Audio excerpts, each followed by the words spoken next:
राधे राधे। कैसे हैं आप सब लोग? आई होप आप लोग अच्छे होंगे। आज के इस क्लास में हम लोग बहुत इंटरेस्टिंग नोवेल पे बात करेंगे। So my name is Nikita Sharma and today we are going to discussing a very interesting novel of Alice walker.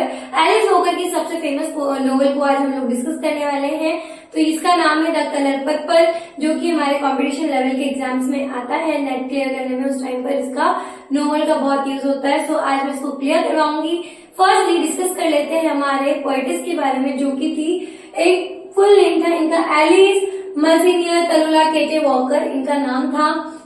Born हुआ था 9 फरवरी 1944 में और इनके बारे में बताया जाता है कि इनकी एज 80 या 81 थी जब इनकी डेथ हुई थी। और ये एक अमेरिकन नोवेलिस्ट थी, ये एक शॉर्ट स्टोरी राइटर थी, एक पोएट, सोशल एक्टिविस्ट थी। इनको जो सोशल लाइफ से ये बहुत ज्यादा डिस्कस करती थी या बोलती थी या बहुत ओपन माइंडेड लेडी थी। ये एकदम करेक्ट फॉर्म में बताती थी कि औरतों पे सोसाइटी में क्या क्या हो रहा है। उस टाइम पे ये जब अमेरिका की थी तो उस टाइम पे वहां पर लेडीज पे या फिर वुमेन्स पे किस तरीके से क्रिटिकल सिचुएशन थी उनके लिए, उस चीज को ये एक्सप्लेन करती है और बताती है।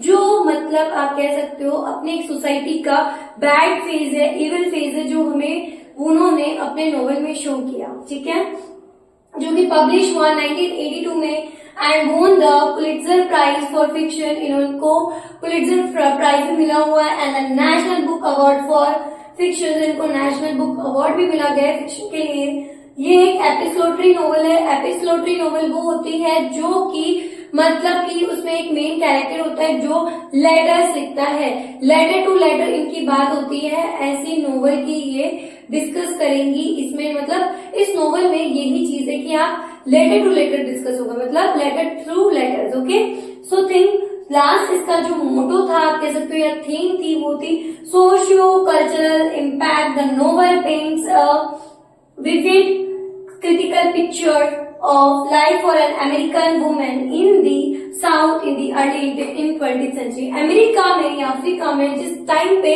ऐसी सिचुएशन थी जब सोशल इम्पैक्ट कैसे पड़ रहा था वुमेन्स को लेकर, किस टाइप की चीजें थी, अर्ली 20th सेंचुरी में कैसे लोग क्या सोचते थे, उसको लेकर के उन्होंने यहाँ पे डिस्कस किया है। बहुत ही इंटरेस्टिंग नोवेल है, उसको फटाफट से हम लोग कवर कर लेते हैं। नोवेल की अगर मैं बात करूँ तो जो नोवेल है उसमें कुछ कैरेक्टर्स है जिनका मैंने यहाँ पे बोर्ड पे आपको मेंशन किया है नाम। अभी देख लो, फर्स्ट है सिली, जो कि हमारा एक मेन कैरेक्टर है इस नोवेल का। ठीक है, जो कि 14 इयर्स की लड़की है एंड नेटी जो है वो 12 इयर्स की है।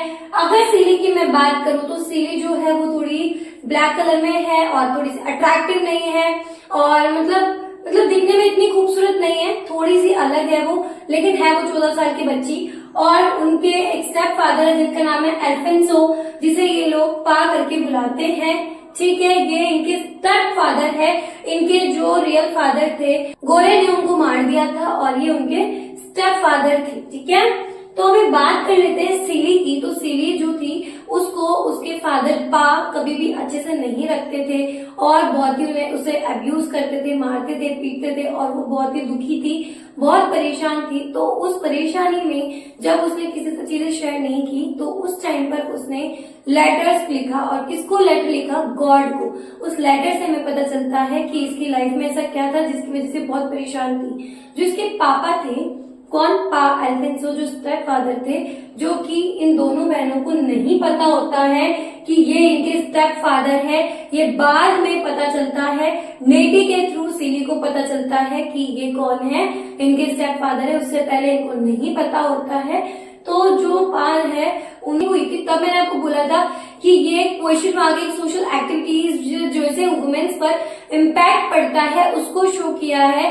तो यहाँ पर सिली को भी उसी तरीके से एग्जाम्पल के तौर पे खड़ा किया है कि एग्जाम्पल ये है कि सिली 14 साल की लड़की है और उसके पा जो है उन्होंने उसके साथ में गलत काम किया, उसके साथ में रैप किया, जिसकी वजह से वो प्रेग्नेंट हो जाती है और फिर उसको धमकाया कि नहीं तुम किसी को नहीं बोलोगी ये वो। फिर जब उसके फर्स्ट बेबी होता है जो कि बॉय होता है, बेबी बॉय होता है, उसका नाम होता है एडम। क्या होता है? एडम। ठीक है, लेकिन जो पा होते हैं उन्होंने क्या किया, उस एडम को वहां से चुरा लिया। ठीक है, और इनके बारे में बाद में आपको पता चलेगा कि ये बच्चे कहाँ हैं, ठीक है।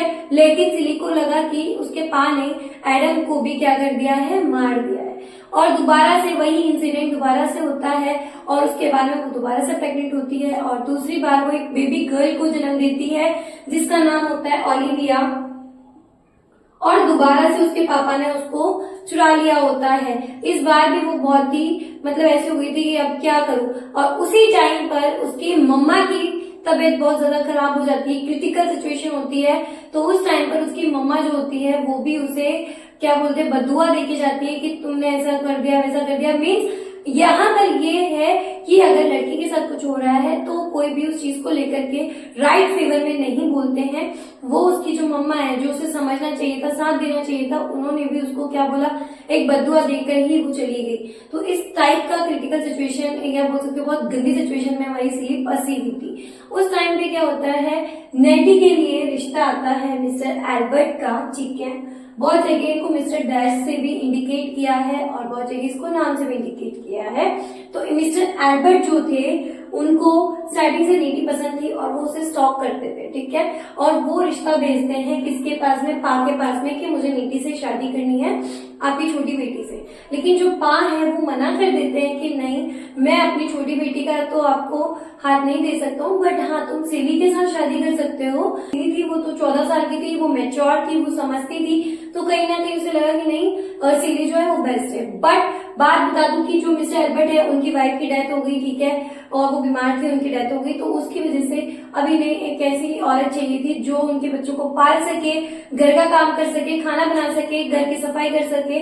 ओवरऑल इन शॉर्ट में अगर मैं बात करूं तो वो नौकरानी का काम कर सके, जिसकी वजह से मिस्टर एल्बर्ट एक्सपेक्ट करते हैं कि वो शादी कर लेंगे सिली से और वो उसके घर में एक एज ए नौकरानी की तरह काम करेगी। और ऐसा ही होता है, वो शादी करके आ जाती है। सिली पहले जो है उसके पापा से अब्यूज होती थी, सेक्सुअली, फिजिकली, हर तरीके से। अब वही चीज मिस्टर एल्बर्ट भी करते हैं। मिस्टर एल्बर्ट उनको नहीं समझते, मिस्टर एल्बर्ट भी उनके साथ में अब्यूजिंग वर्ड्स यूज करते हैं, उन्हें गालियां निकालते हैं, उन्हें गंदा बोलते हैं, और सिली को बहुत सेक्सुअली और फिजिकली, वर्बली, हर तरीके से उसे परेशान करते हैं। बट सिली ठीक है करके उस चीज को वहीं क्लियर कर लेती थी कि नहीं मेरी लाइफ ऐसी है, ठीक है, और वो इन चीजों में खुश नहीं थी। अभी नेटी को भी पता था कि पापा कैसे हैं, तो नेटी बचने के लिए अपनी बहन के पास आ जाती है। किसके पास, मिस्टर एल्बर्ट और सिली के पास रहने आ जाती है।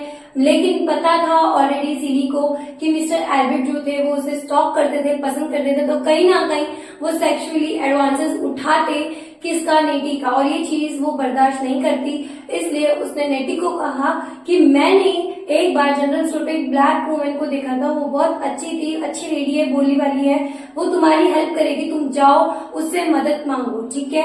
और वो उसे वहां से जबरदस्ती घर से निकाल देती है और नेटी प्रॉमिस करती है कि दी मैं आपको वहां जाकर भी लेटर्स लिखूंगी और आपको बताती रहूंगी, मेरे हालचाल बताती रहूंगी, आप परेशान मत होना। और नेटी वहां से चली जाती है और बहुत टाइम तक नेटी का कोई भी लेटर नहीं आता है, जिसकी वजह से हमारी सिली जो है वो समझ जाती है कि शायद नेटी भी मर चुकी है।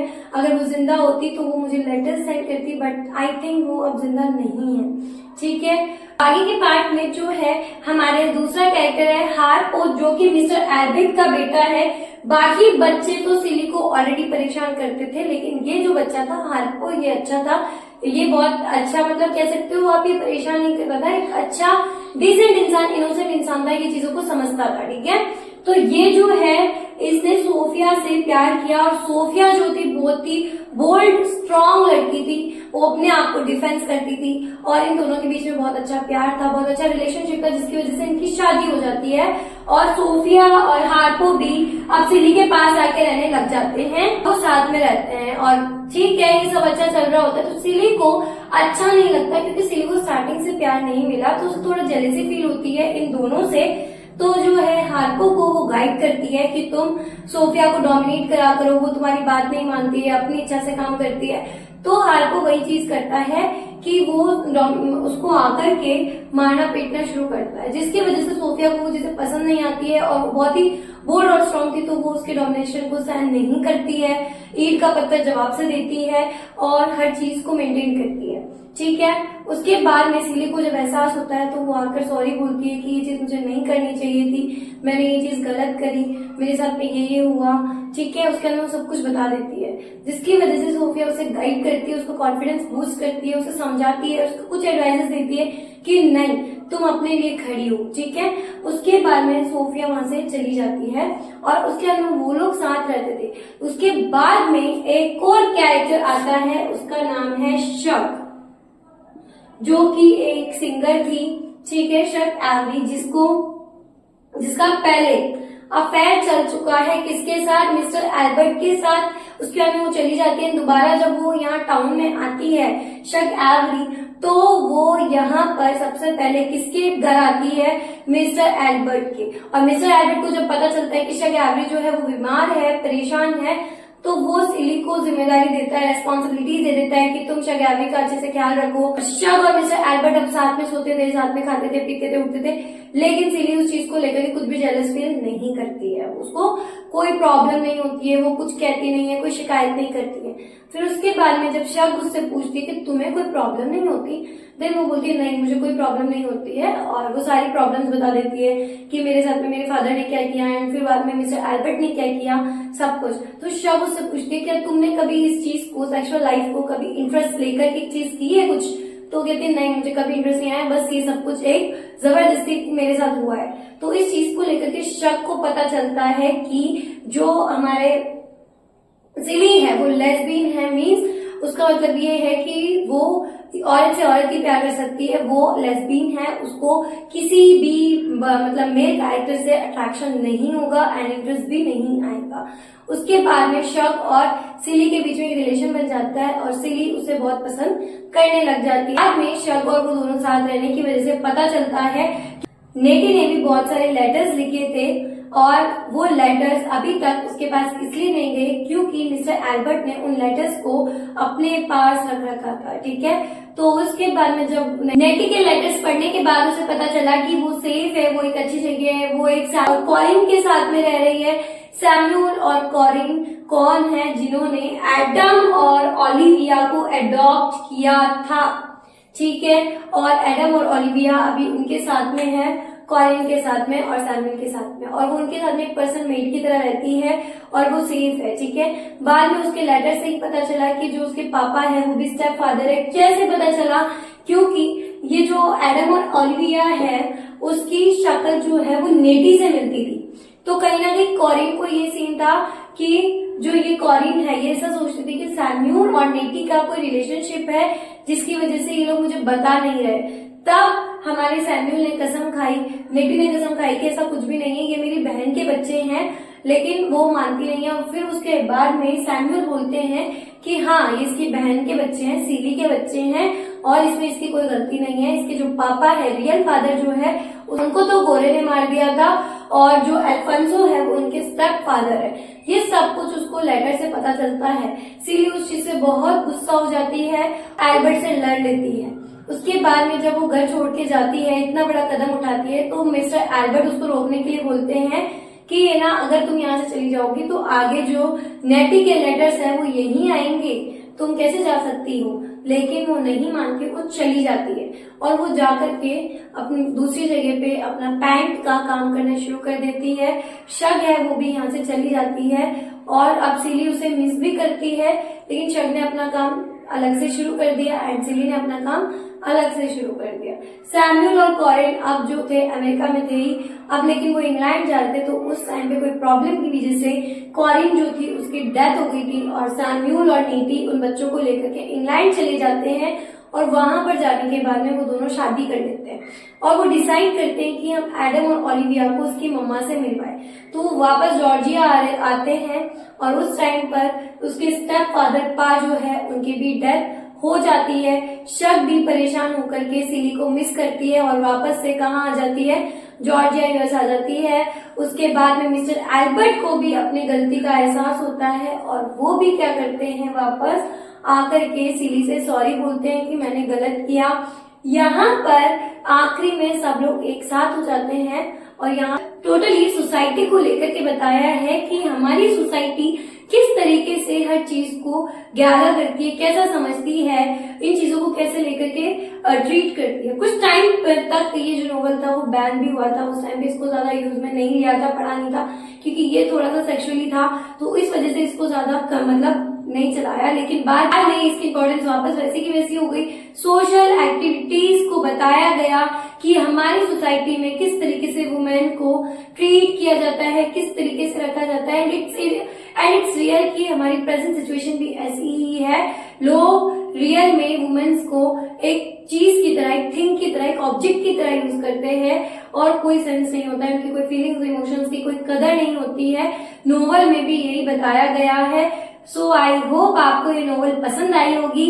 अगर वीडियो अच्छा लगा हो तो please subscribe my channel, press the bell icon, ताकि मेरे वीडियोस की लेटेस्ट नोटिफिकेशंस आपको मिलती रहे। और अगर फिर भी कोई भी डाउट हो तो आप लोग मुझे कमेंट करिए, या फिर कोई पोएम आपको चाहिए या कोई स्टोरी चाहिए तो आप मुझे कमेंट करिए, मैं वो चीज आपके लिए लेके आऊंगी।